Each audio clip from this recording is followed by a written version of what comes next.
اعوذ باللہ من الشیطان الرجیم بسم اللہ الرحمن الرحیم اللہ بذکر اللہ تطمئن القلوب، بے شک اللہ کے ذکر سے ہی دلوں کو سکون ملتا ہے، اطمینان ملتا ہے۔ تو ہمیں لمحہ لمحہ اللہ کا ذکر کرتے رہنا چاہیے۔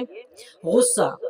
ایک شخص عیسیٰ علیہ السلام کے پاس آیا، پوچھا حضرت عیسیٰ سے زمین اور آسمان میں سب سے زیادہ سخت ترین کیا شے ہے؟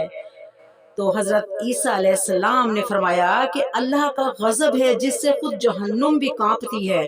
پھر اس شخص نے کہا حضرت عیسیٰ علیہ السلام سے کہ پھر اللہ کے غضب سے بچنے کی کیا صورت ہے، یہ بھی بتا دیجئے۔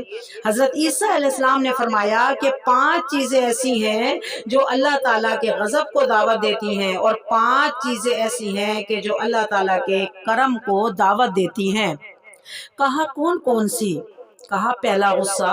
جب انسان اپنا غصہ قابو نہیں کرتا تو اللہ تعالیٰ کے غضب کو دعوت دیتا ہے، اور جب غصہ پی جاتا ہے، برداشت کرتا ہے، تو اللہ کی رحمت کو دعوت دیتا ہے۔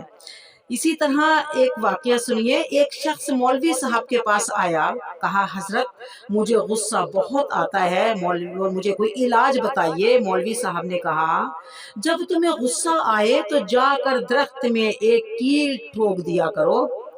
اس شخص نے ایسا ہی کیا۔ کچھ دنوں کے بعد مولوی صاحب کے پاس آیا، کہا مولوی صاحب آپ کی بہت مہربانی، اب میرا غصہ بہت کم ہو گیا ہے، اس سے نجات مل گئی ہے۔ مولوی صاحب نے کہا تو جاؤ پھر درخت میں جو کیلیں ٹھوکی تھی وہ نکال دو۔ اس شخص نے کیلیں نکال دی تو مولوی صاحب نے کہا کیلیں تو تم نے نکال دی ہیں، سوراخ تو باقی ہیں۔ اس شخص نے کہا ہاں مولوی صاحب کیلیں تو میں نے نکال دی، لیکن جہاں جہاں غصے میں کیل ٹھوکتا تھا وہاں وہاں سوراخ ہو گیا اس درخت پہ۔